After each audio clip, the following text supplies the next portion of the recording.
Hey folks, Ed from Brain Pulp TV coming at you with another Guilds of Ravnica Planeswalker deck opening and overview. This time we have Rawl, Caller of Storms.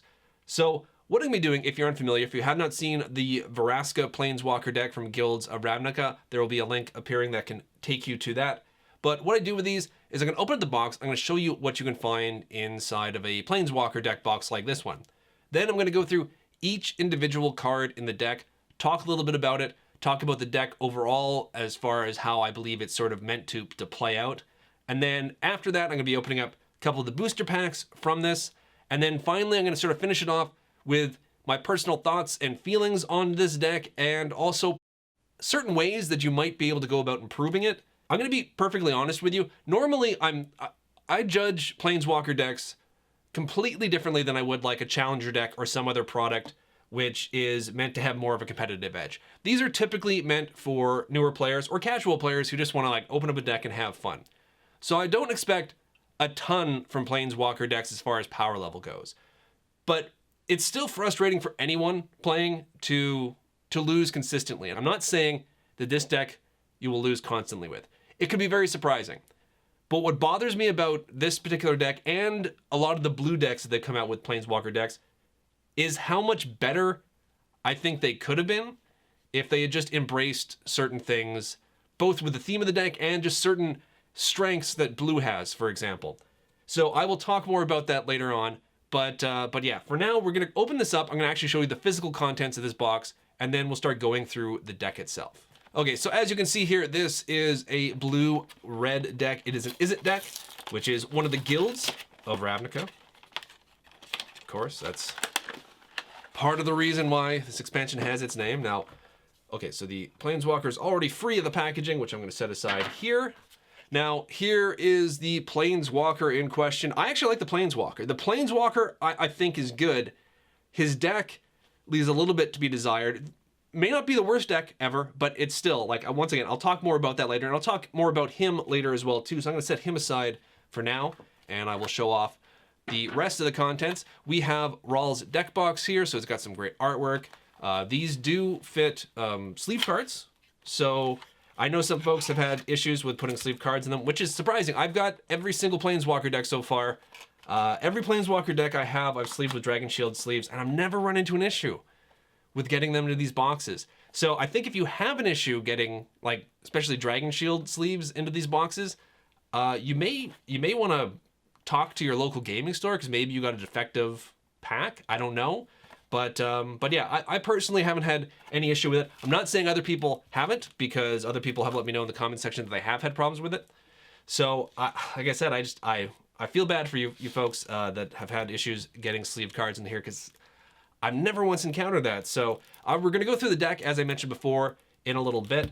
And we've got the 2 packs of Guilds of Ravnica here that we're going to be opening up as well too. And then the final thing in this box here is the insert that comes with it that talks a bit about Rawl. It talks a bit about sort of some of the mechanics in his deck. If I can actually unfold this, there we go.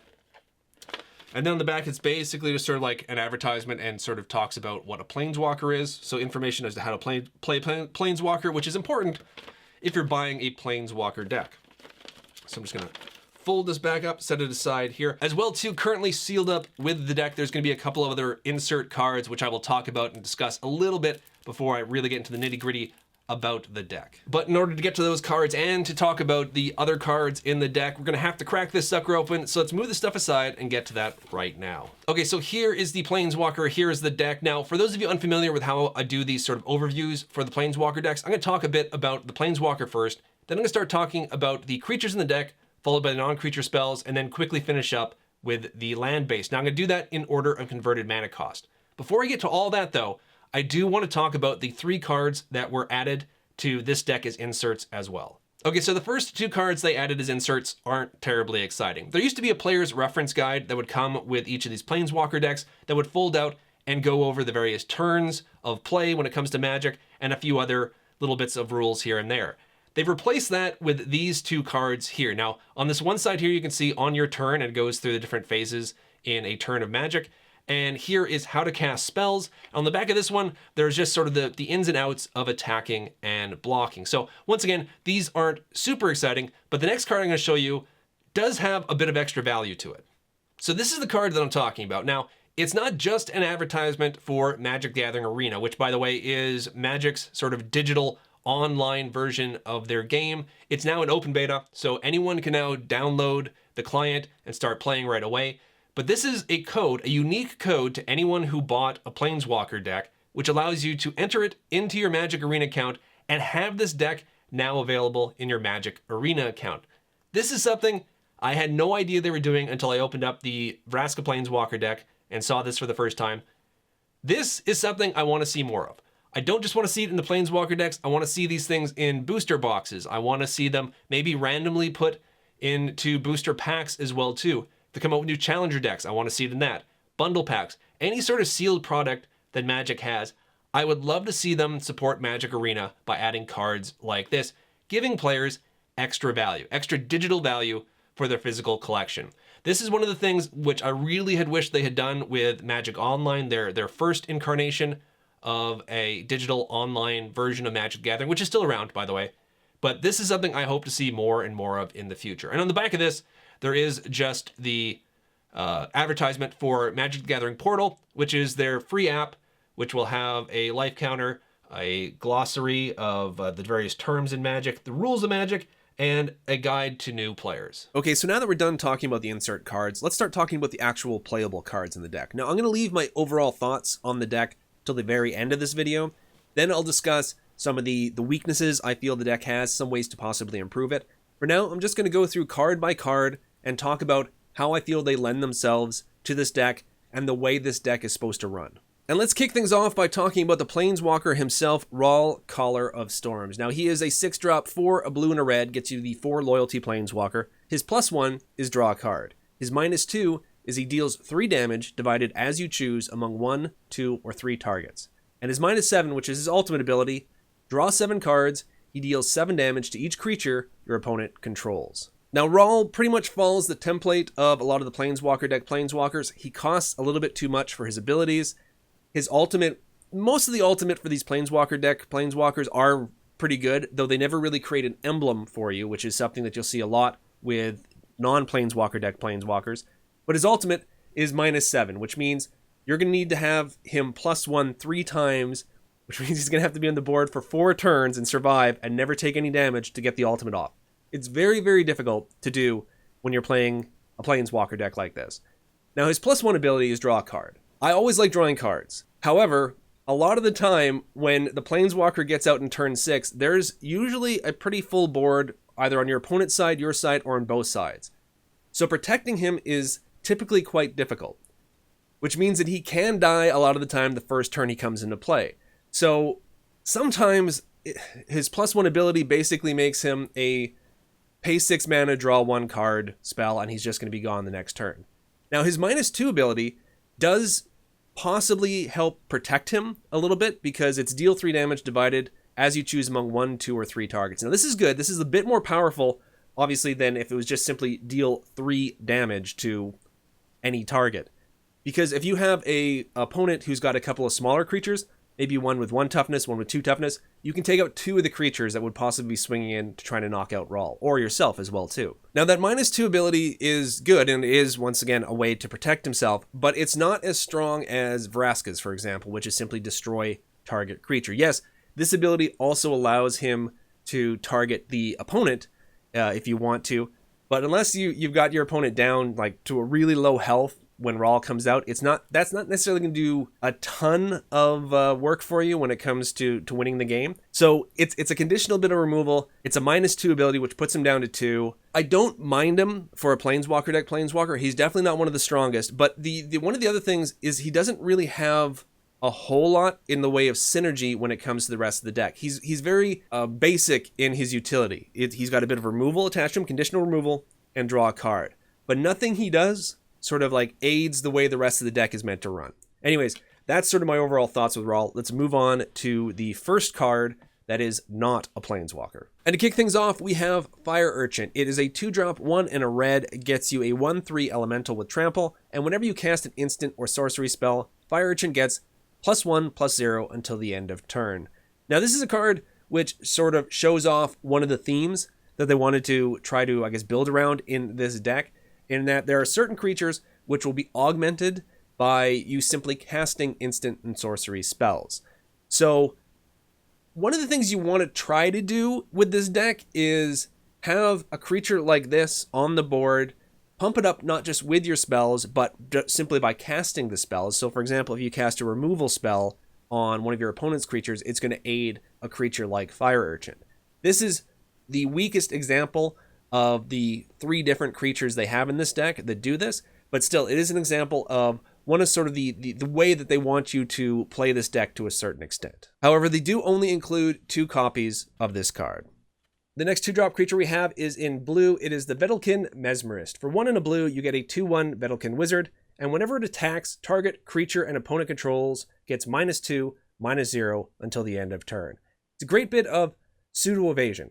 It takes what otherwise would have been a trade or a favorable block for your opponent and makes them have to rethink exactly how they're going to go about blocking your creatures. Because if you're able to take 2 power off of an early blocker of your opponents, a lot of the times it's going to make them so they're not going to want to block because their creature's just going to be thrown away and they're not going to even get to trade with your creature because of it. So in an early game situation, I found this card to be very good. I've got to play around with it a bit in limited, in sealed Guilds of Ravnica games. I haven't had as much of a chance to play around with it in Rawl's deck because sadly they only include 1 copy of it. So don't rely on this too much within Rawl's deck, but still, if you are able to get it on the board early, you will probably find it does a lot of work for you, especially if you've got some of your other smaller creatures out there accompanying it on the battlefield for attacks. The next 2-drop we have is Passwall Adept. It is 1 and 1 blue for a 1/3 human wizard, and unlike the Mesmerist, this doesn't have pseudo evasion. This has straight up evasion. For 2 and 1 blue, target creature can't be blocked this turn. Now, one thing you should definitely note about this creature's ability is the fact that it's not a tap ability. It is just a straight up ability that you can pay for. You don't have to tap it, which also means that you can use it on multiple creatures. So later on in the game, you can use it as a mana sink. If you have 6 mana available to you, all of a sudden you can make 2 of your creatures unblockable, and you don't even have to tap the pass wall to do it.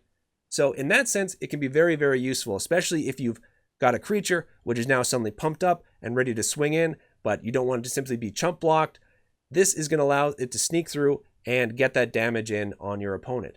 Unfortunately, like with the Mesmerist, there is only 1 copy of it, so don't necessarily rely on this type of evasion as your main strategy within this deck. And here we have the final 2-drop in the deck. It is a multicolored card, Goblin Electromancer. For a blue and a red, you get a 2/2 Goblin Wizard. Instant and sorcery spells you cast cost 1 less to cast. Now this is a great card, obviously in a spell-heavy deck. Wouldn't necessarily consider this a super spell-heavy deck, but there are certain spells which this is really going to help get out a little bit ahead of curve. So there are 2 copies of this card, which means that the maximum discount you can look forward to if you have both of them out there is 2, but still, that can mean quite a bit. But because there's only 2 of them, that may be a bit more difficult than one would hope. Moving on now to the first 3-drop creature, we have Fearless Halberder. For 2 and 1 red, you get a 3/2 Vanilla Human Warrior. For those of you unfamiliar with Vanilla when it comes to Magic, it's just a creature that exists as a creature. Its power and toughness is as far as it goes. It has no extra abilities. It's just a vanilla creature. There are 3 copies of this. The only good thing about that is it makes it a very easy target for one of the first cards you can pull out of this deck and add something else to it that's going to improve it, because it's really not doing much for the deck other than being a sacrificial lamb when it comes to like a block or something like that. So yes, this would be one of the first cards that you would want to cut from this deck. Speaking of cards you may want to cut from the deck, there is Leapfrog. For 2 and a blue, you get a 3/1 frog, and it has flying as long as you've cast an instant or sorcery spell this turn. This goes along with the theme of creatures that are augmented by casting instants and sorceries. Unfortunately, it's not a great one. A 3/1 flyer on its own might be fine, but one that can only gain flying if you've cast and spent another resource, it's really not great. Much like the Halberder, it'd be one of the ones that you'd want to sort of get out of the deck if you wanted to tweak it and improve it, but you only get 1 copy of it, so at least it's not taking up too much space in the deck. One card you definitely don't want to cut from the deck, though, is We Dragonauts. It is the final 3-drop creature in this deck. For 1, a blue and a red, you get a 1/3 Fairy Wizard with flying, and whenever you cast an instant or sorcery spell, We Dragonauts gets +2/+0 until the end of turn. This, in my mind, is one of the best creatures you'll find in the deck, pound for pound. Now, it costs 3 to get a 1/3 flyer out there, so it has built-in invasion in the form of flying. Yes, obviously, flyers and creatures with reach can block it, but its ability to give itself +2/+0 just by casting instant or sorcery spell makes it a very, very powerful attacker. If you have enough instants in your deck as well too, it could be a surprisingly good blocker as well. But with this deck, this is one of the cards that you're going to want to try to keep on the board and alive as long as possible, because it's going to be one of the ones that can punch through for a lot of damage out of nowhere.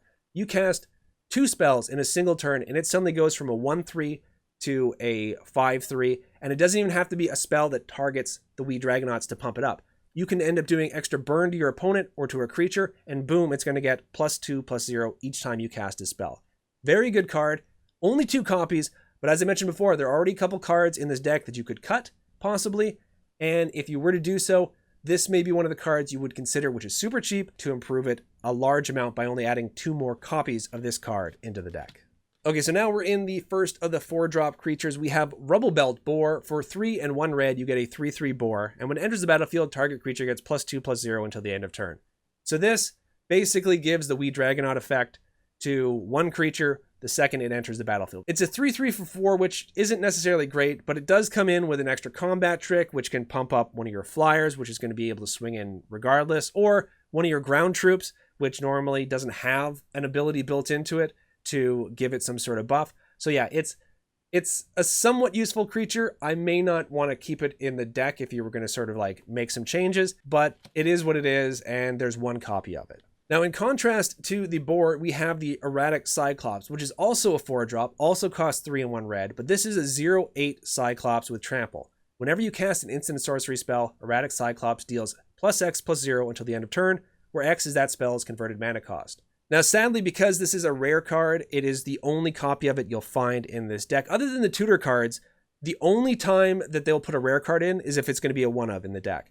This card is a great card that goes along with the theme of the Fire Urchins and the We Dragonauts, a card which allows you to augment it a great deal more than the other 2 if you're casting an instant or sorcery spell.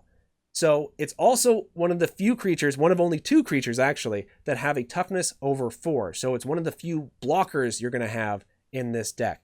If you were to add any cards, even though it's a rare, it's not expensive. You could add more copies of this to the deck and it would vastly improve the deck. In fact, if you had just 2 of them and you had them on the battlefield, you could keep 1 as an attacker and 1 as a blocker, because 0/8 makes it very tough to beat when it comes to straight up burn removal. Even pseudo removal like Prey Upon is going to make it a very difficult target to get rid of. Anything short of direct removal like murder, it's going to be very, very difficult to get the Cyclops off the board. Next up, we have the only mono blue 4-drop creature in the deck. It is Muse Drake. For 3 and a blue, you get a 1/3 Drake with flying, and when it enters the battlefield, draw a card. Now, I always love cards that allow you to draw more cards. This card basically replaces itself in your hand. Card draw is the fuel which is going to keep your hand and hopes alive in a game. Also, it has flying, so it has the pseudo invasion. You team it up, get the boar out there, all of a sudden this can swing in 1 turn as a 3/3, but in the meantime, it can keep pecking away at your opponent for 1 point of damage each turn, providing, of course, as I mentioned before, they don't have a flyer or a blocker with reach. So overall, not the best card in the world, but still, I do like the fact that they've included Muse Drake in this deck. There is only 1 copy of it, though. Finishing off the 4-drops is not only the only multicolored 4-drop in the deck, this is also one of the cards which is exclusive to the Planeswalker deck, and it is Ral's Staticaster. For 2, a blue and a red, you get a 3/3 Vashino Wizard. It's got trample, but whenever Ral's Staticaster attacks, if you control a Ral Planeswalker, Ral Staticaster gets +1/+0 for each card in your hand until the end of turn. Now, on its own, a 3/3 for 4 with trample isn't the greatest, but if you do happen to get this out when Ral's on the board, it could be a huge swing as far as your attack power goes. Even if you don't have any cards in hand at that point, keep in mind, one of Ral's abilities is to draw a card. As there's also a bunch of cards in the deck, not a bunch, there's a few cards in the deck which will allow you to draw cards as well. So your hand may be able to fill up a lot quicker than you would think. And if you're able to swing in with this, even with just a couple cards in hand, it all of a sudden becomes a 5/3 with trample. So even if they have a blocker which can kill it, you still may be able to have some of that damage bleed through and take out your opponent. Before you get too excited though, do keep in mind, Rawl does cost 6 to get on the board, so the earliest this is really going to be able to start taking effect, even if you already have the Staticaster on the board, is turn 6. There are 3 copies of this card in the deck though. Alrighty, from the 4 drops, we move on to the 5 drops, and first up we have Hellkite Whelp. For 4 and 1 red, you get a 3/3 dragon with flying, and whenever it attacks, deal 1 damage to target creature defending player controls. Now, much like with the Staticaster, if you take it just on its base stats, which is a 3/3 flyer for 5, it's not the greatest creature in the world, but its ability to deal 1 damage to target creature defending player controls whenever it attacks can be more useful than you may think. Of course, if your opponent has a defending creature or something that only has 1 toughness, it's especially great. But even if they have other creatures on the board, you can still assign 1 point of damage to them pre-combat. So if they have like a 2 toughness creature on the board, you're swinging with this, you put 1 damage on it. You have a creature on the ground that's also attacking and it has 1 power. All of a sudden, a block, which probably seemed like a no-brainer before, is not a no-brainer for your opponent anymore. Now they're potentially going to lose that creature if they do block because it already has 1 point of damage assigned to it. So the Hellkite Whelp's ability is very, very useful, even if your opponent doesn't just have a bunch of 1/1 weenies on the board. You do get 2 copies of this card. And now to finish up the creatures, we have yet another one of the few rares in the deck, the final 5 drop, which is Omnispell Adept. For 4 and a blue, you get a 3/4 human wizard. It has pay 2, 1 blue, tap it. You may cast an instant or sorcery card from your hand without paying its mana cost. Now, there's a few things I want to talk about when it comes to this card. Let's talk about the least interesting one first. Other than the Cyclops, which we talked about before, this is the only other creature in your deck which has more than 3 toughness. So it's a little less susceptible to burn damage or conditional removal like Prey Upon, though there's nothing you can do against cards like Murder. But it is one of the few cards which can go toe-to-toe with a 3-power creature and still survive in a blocking situation.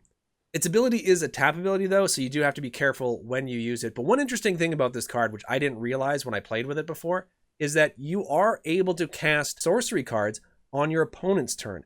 That is something which I looked up. It's actually in the rules. If you check out Gatherer, it's in there.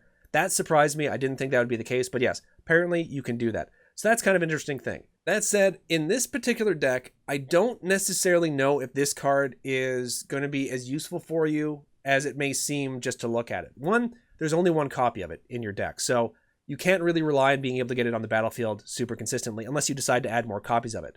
2, you don't have that many spells in your deck that cost more than 3 to begin with. Now, it's also useful for cheating out certain spells which may have a different color cost. So instead of having to spend 2 red and 1 of whatever, you can cast something for 2 and a blue, which might make something easier to cast or easier to cast it multiple times. So in that sense, I think the Adept could be very useful, but it's so conditional. Now keep in mind, this is all coming from a personal experience and preference standpoint. So you may find this card way more useful than I do, and that's great. If you want to add more into the deck, more power to you. I'm just saying this as a warning because for me, I was really excited about this card till I got to play around with it, and then I sort of saw it had more of a limited scope than I had hoped. Alrighty, now that we've finished talking about all the creatures, let's start talking about the non-creature spells, and we're going to kick things off with a 1-drop sorcery. Maximize Altitude. For 1 blue, you get target creature gets +1/+1 and gains flying until the end of turn. It also has Jumpstart. Jumpstart is one of the new mechanics they've introduced. It's you may cast this card from your graveyard by discarding a card in addition to paying its other costs. Then exile this card. Now, Jumpstart is one of the mechanics which I've been most excited to see in play when it comes to Guilds of Ravnica. This is not my favorite Jumpstart card, but in this deck, it's actually very useful with things like the Fire Urchin and the Wee Dragonauts, because you can cast it, discard a card, cast it again. Not only are you giving those creatures +1/+1 each time with this card, but their abilities are kicking in each time you cast it. So even though like the Wee Dragonauts, which already have flying, will not benefit from that part of this card, the fact that you cast it twice means that the Wee Dragonauts on their own are going to get +4/+0, plus an additional +2/+2 from this, which means they can swing in for a total of 7 damage in 1 turn just by casting this card twice. So yes, Maximize Altitude and other Jumpstart cards could be really, really great in this deck. They do only include 1 copy of this card though. Okay, moving on from the 1-drop non-creature spells, let's move on to the 3-drops, starting with my least favorite card in this entire deck, and it is Precision Bolt. For 2 and 1 red, it's a sorcery. Precision Bolt deals 3 damage to any target. This is one of the cards exclusive to the Planeswalker deck. It's a spell that has the power of Lightning Bolt at 3 times the cost, but it's sorcery speed instead of instant speed.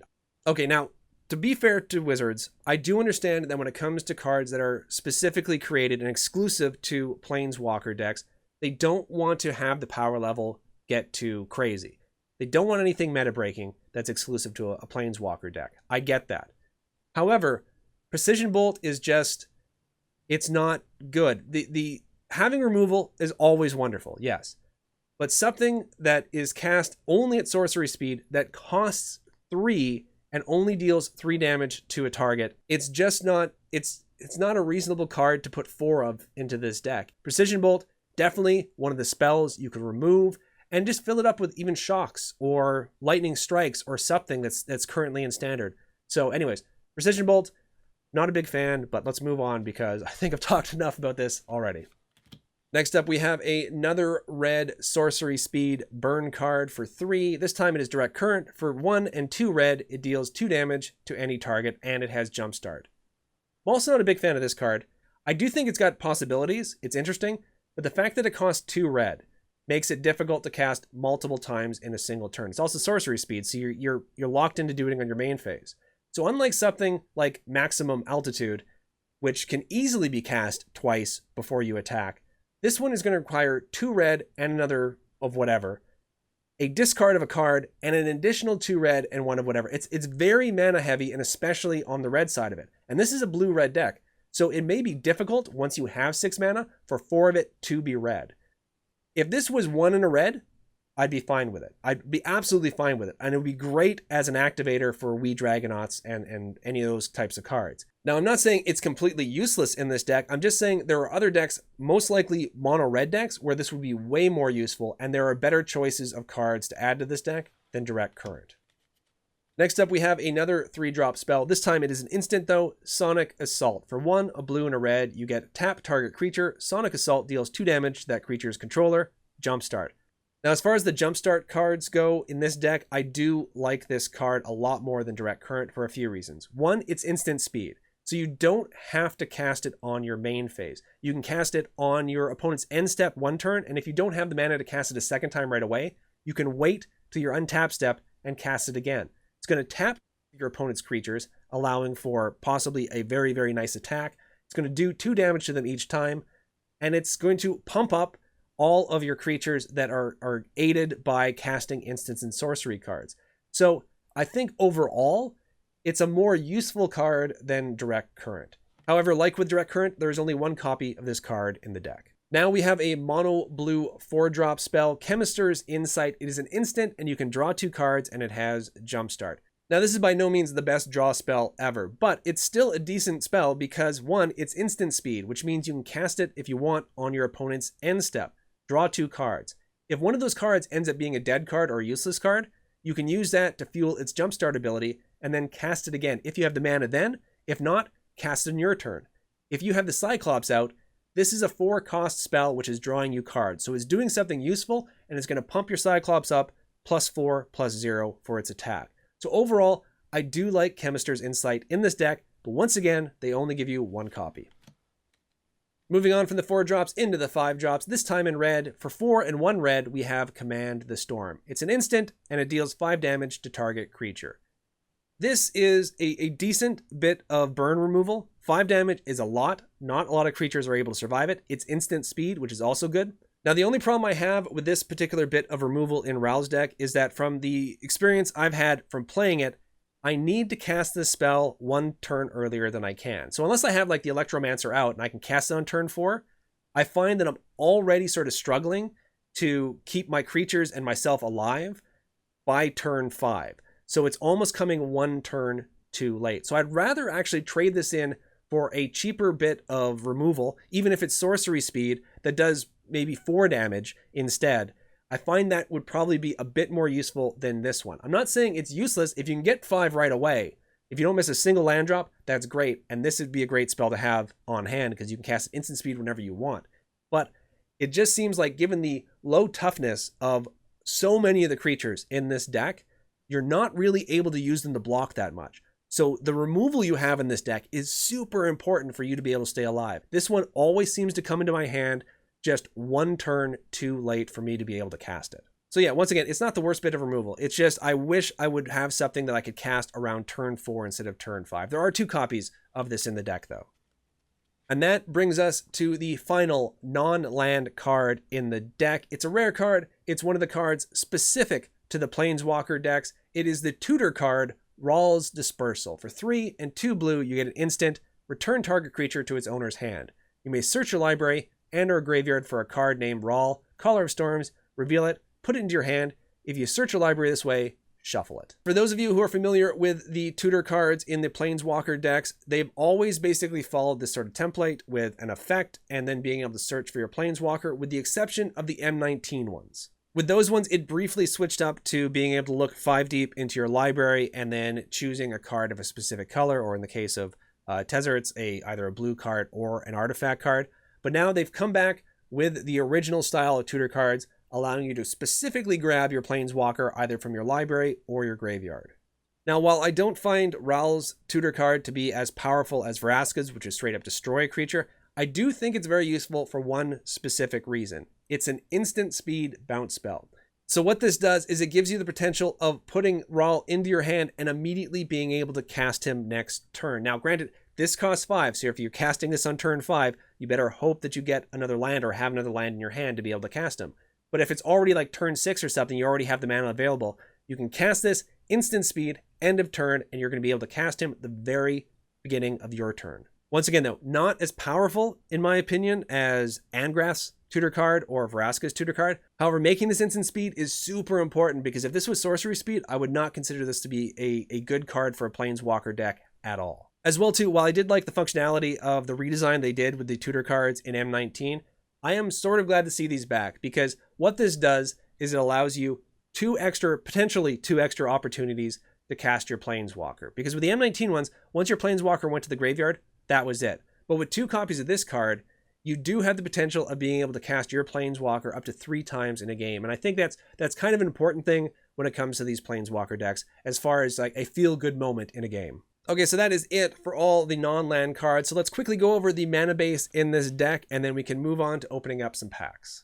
First up, you have 4 copies of Izzet Guildgate. It is one of the gate lands, enters the battlefield tapped, and you can tap it for either blue or red.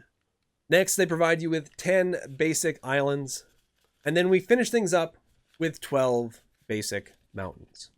Okay, so now that I've talked about the deck, I'm going to get into sort of my overall thoughts about it and some ways to possibly improve it as well too. But before I do that, we have packs of Guilds of Ravnica to still open up. So let's crack these suckers open and see what we get inside. Okay, we'll start off with this one, and because there's only 2 packs, I'm gonna read off each of the cards, at least the names of each of the cards. I'm gonna fully read off the uncommons and the rare card.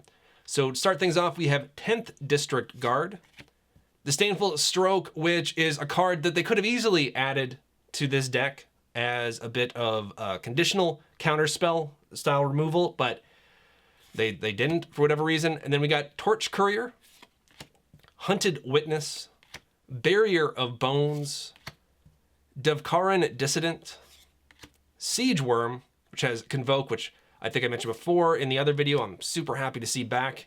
And we have Goblin Electromancer, which is in the deck, Notion Rain, and our first uncommon is Necrotic Wound. For 1 black, you have an instant, it's got Undergrowth. Target creature gets -X until the end of turn, where X is the number of creature cards in your graveyard. If that creature would die this turn, exile it instead.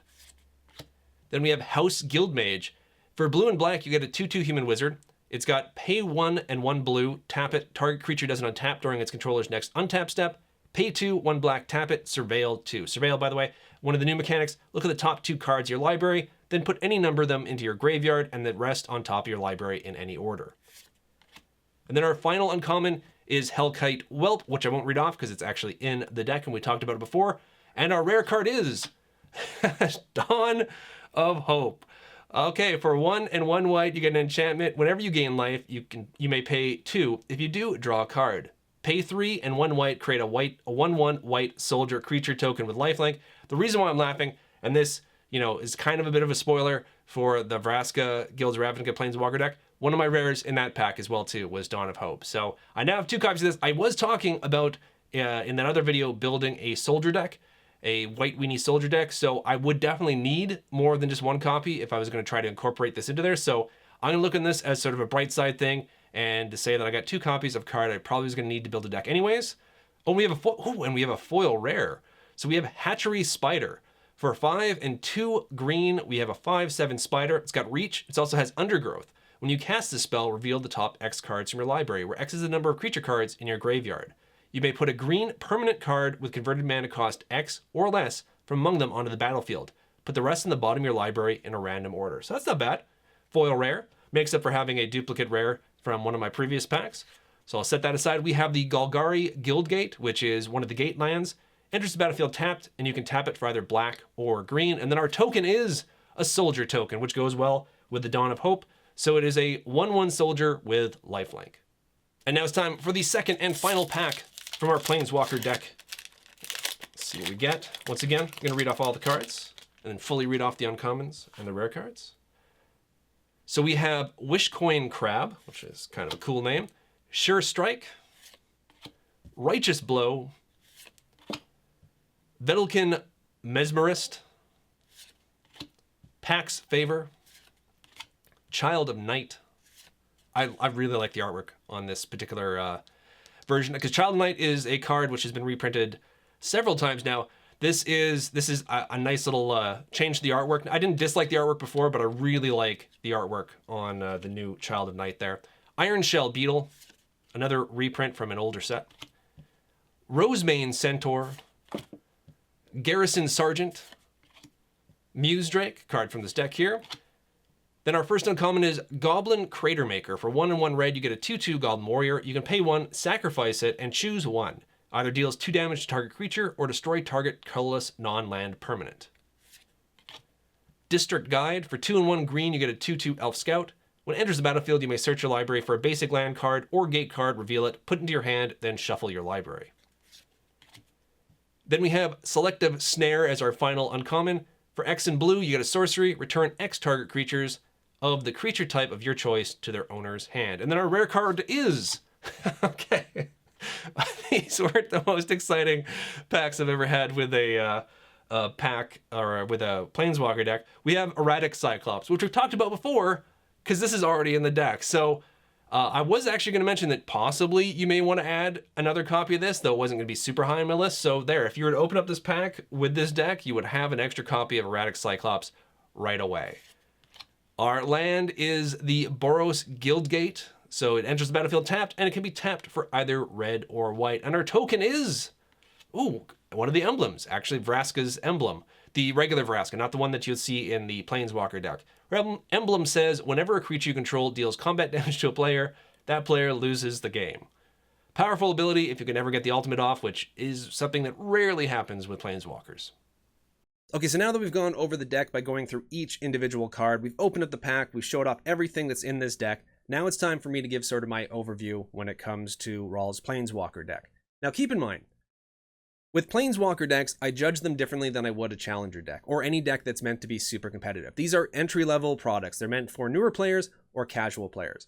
And I understand that their power level is not expected to be as high as some of those other decks. That said, there are still good Planeswalker decks and lesser Planeswalker decks.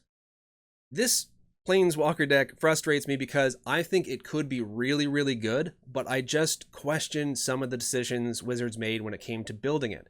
They seem to have watered down what would have other been a really good strategy and idea to the point where it's just not effective.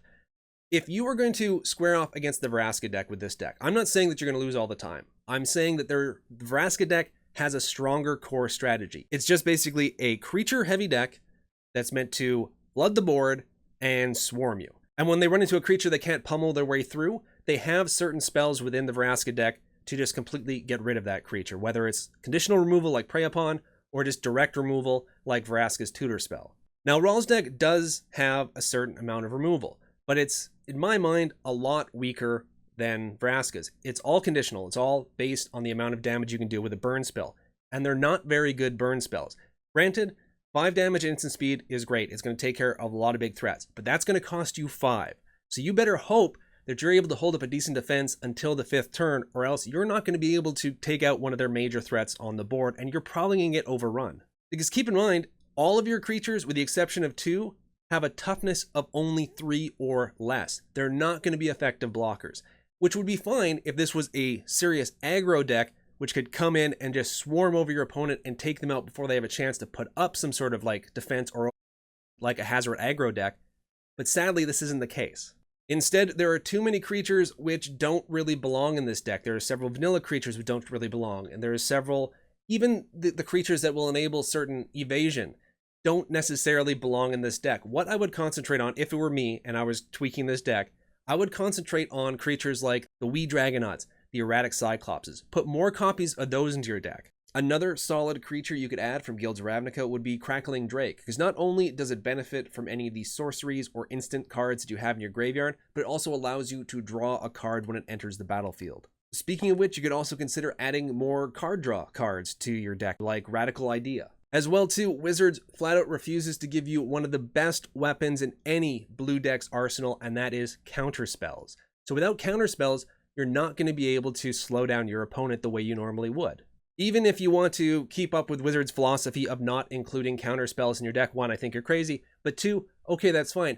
You could get around this other ways. You could include better burn spells, even something like Lava Coil, which is going to do 4 damage to target creature and then exile it if it dies, which takes it out of the graveyard and makes it so it can't be used for things like Undergrowth. Now granted, it's sorcery speed, but it's a fraction of the cost of Command the Storms, and it does almost as much damage, which means you can start taking care of threats well before turn 5 when you can normally cast Command the Storm.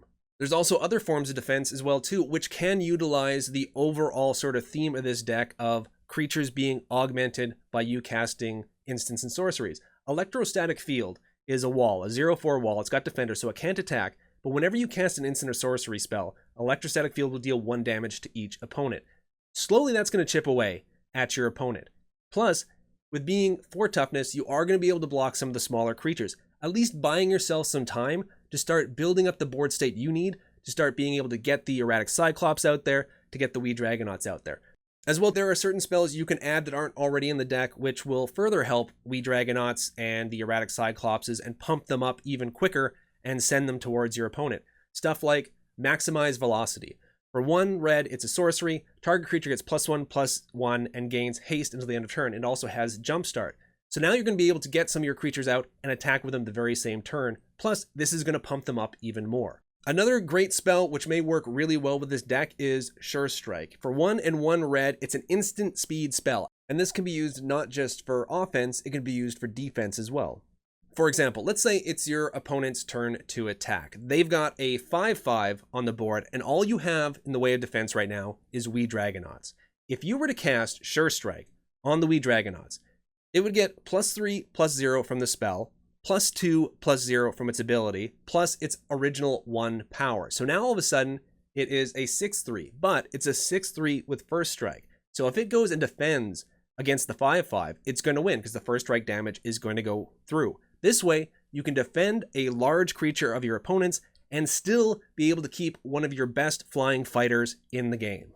So there you go. I hope this doesn't sound like I'm completely dumping on this deck, because once again, I think this deck could be really great with just a small amount of tweaking. It just frustrates me how Wizards will sometimes lean towards putting a lot of different creatures into a deck to sort of show off a wide variety of creatures that they have in the new set, as opposed to spending a little more time focusing on some of the better creatures and adding more of those.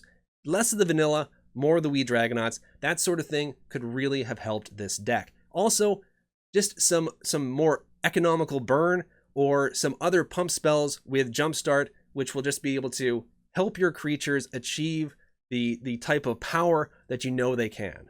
Anyways, that is it for this video. I hope you guys enjoyed it. If you have any questions, comments, or concerns, if you have any ideas as far as cards to add to this deck which could improve it, even if they go beyond Guilds of Ravnica, I sort of stuck to that because I wanted to stick to the most current set. But if there are other cards from other sets that'll keep this deck standard legal and make it more powerful, please leave that in the comment section below. I'd love to hear from you guys, and I'm sure there are a lot of people out there who bought this deck who may want to sort of pump up the power of this deck, and it would be very valuable information for them to be able to read.